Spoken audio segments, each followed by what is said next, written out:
Então vamos agora nos tópicos que seguem, a partir desse momento, tratar especificamente do inventário judicial em todos os seus aspectos, né? E em aula distinta, nós vamos tratar da partilha e do arrolamento, que é uma espécie de inventário simplificado. Vamos começar então a nossa análise pelo procedimento. O inventário, como ocorre com outras figuras já analisadas anteriormente dos procedimentos especiais, ele também tem natureza dúplice, ou seja, são fases que o processo tem distintas, né? A primeira fase se faz o levantamento e a verificação de todos os bens deixados pelo falecido, que são os bens que irão compor, integrar o espólio.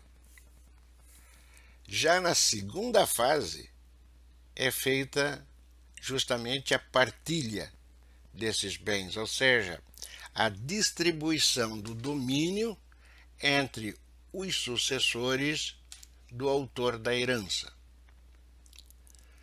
A legitimidade passiva. O inventário deve ser aberto preferencialmente por aquele que estiver na posse e administração provisória dos bens.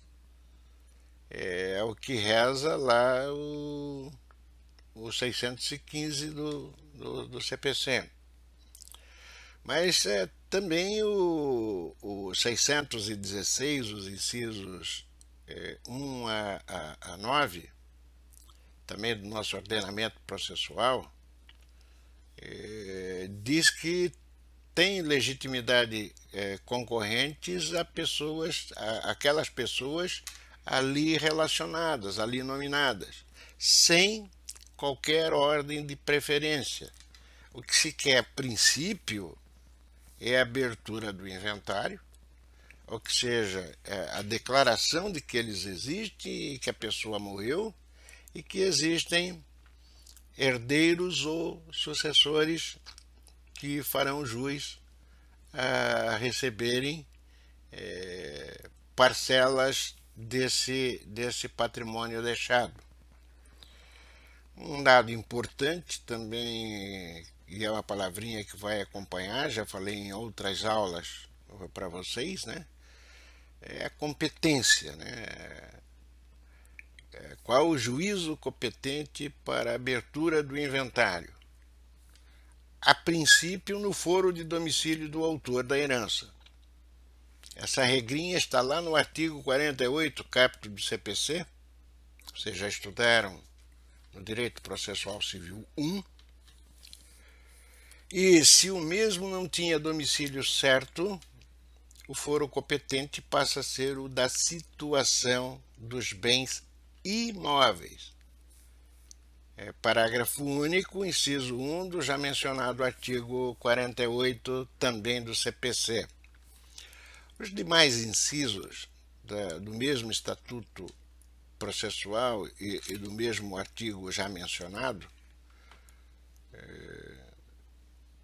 o inciso 2 e 3 do parágrafo único, né, estabelece que se o autor da herança não tinha domicílio certo e ainda se possuía bens em mais de uma comarca, o foro competente é o da situação de qualquer um deles. E se existir bens móveis, o foro competente é o de qualquer bens do espólio. Tá? Então, essa é a regrinha que passa a prevalecer no inventário. Então, deixando claro, né? Se o autor da herança, se o falecido, não tinha domicílio certo e bens em mais de uma comarca, o foro competente é o da situação de qualquer um deles.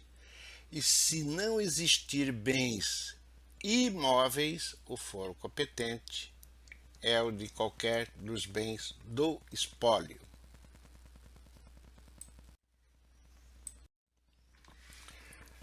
A petição inicial é uma peça simples, tá?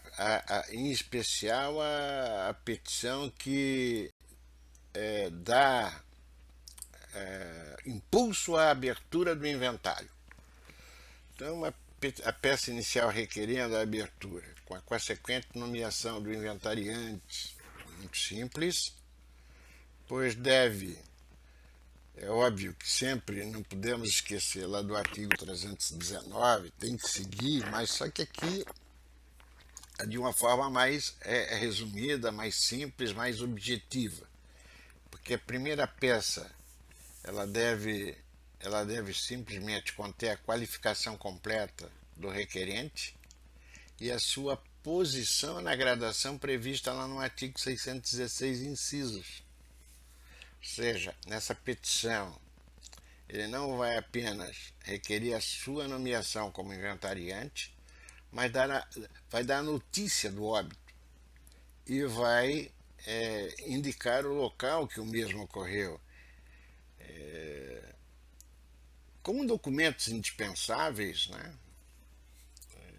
que o artigo 320 do CPC se referencia, e que deve instruir a petição também de inventário, principalmente a abertura, esse pontapé inicial, a princípio é o atestado de óbito do autor da herança, está lá no parágrafo único do 615, e muito embora nesse momento ainda não seja exigível, recomenda-se que o requerente comprove a sua qualidade de interessado, de herdeiro ou meeiro, em síntese. Ele já vai demonstrar a sua relação com o autor da herança naquele momento e já apresenta as cópias dessa relação. Isso é fundamental. O valor da causa deve ser o valor estimado dos bens que integram o espólio. Por que o valor estimado? Esses bens eles serão avaliados de qualquer forma, salvo algumas situações que nós ainda vamos discutir, né? Uma delas é que a fazenda aceite a avaliação ou a indicação realizada na peça inicial, mas por isso se diz, mas deve ser o valor o mais próximo possível da realidade. Os demais documentos deverão ser juntados por ocasião das primeiras declarações, que é onde o inventariante, depois de nomeado, vai fazer um relato minucioso com relação aos herdeiros, os bens. Nós vamos discutir já esse quadro e essa situação.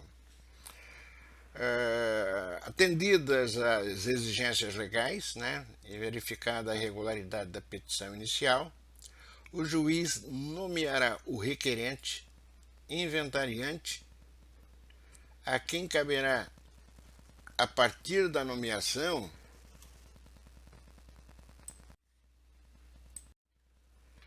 então, primeiro, prestar compromisso de bem e fielmente desempenhar a função no prazo de 5 dias a contar do primeiro dia útil após a publicação da referida intimação pelo diário eletrônico. Segundo, né, caberá a ele a administração do espólio, com poderes de representá-lo ativa e passivamente em juízo ou fora dele, nos termos do artigo 75, inciso 7, e 618, inciso 1, ambos do CPC. Terceiro, a apresentar as primeiras declarações no prazo de 20 dias contados da assinatura do termo de compromisso, artigo 620, caput do CPC.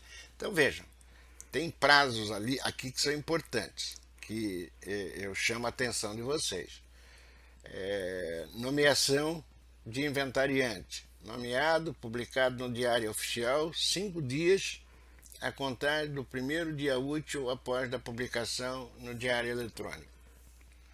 Outra regrinha importante, saber que a partir daquele momento o inventariante é o representante legal do espólio, porque, como nós falamos, o espólio possui personalidade jurídica processual. E fundamental, se não o fizer, pode inclusive vir a ser destituído da função. Apresentar as primeiras declarações no prazo de 20 dias. Isso é um documento muito importante, é essencial dentro do inventário. Esses 20 dias começam a fluir a partir da assinatura do termo de compromisso. Quanto à representação e administração do espólio, ele, como o inventariante, como administrador, né, ele está sujeito à prestação de contas. Inclusive, quando estudamos a figurinha da ação de exigir contas, vimos esse quadro e essa situação. E essa apresentação de contas terá que ser realizada sempre que requerido por qualquer interessado ou determinado pelo juiz. Ao deixar o cargo, conforme se vê lá do inciso 7 do artigo 618 do CPC. Além disso, se o inventariante constatar a necessidade e conveniência, ele poderá também, ainda tendo como base o artigo 618, agora no inciso 8, requerer a declaração de insolvência do espólio, porque, não raro, a pessoa às vezes morre, os bens que ele deixa são insuficientes para cobrir as dívidas também deixadas. Então, muitas vezes é mais interessante o inventariante pedir a insolvência do próprio espólio, entregando os bens para o Estado e chamando os credores para se habilitarem nesse processo de insolvência, porque é uma administração para ele, inventariante, muito difícil aí, né? Os atos de disposição de bens do espólio também é outro dado importante, que eu chamo especial atenção. Às vezes o inventariante ele poderá necessitar alienar, vender algum bem do espólio para cobrir dívidas, né? Então, só que qualquer ato de alienação, venda coisa que valha, ele terá que ser previamente autorizado pelo juiz.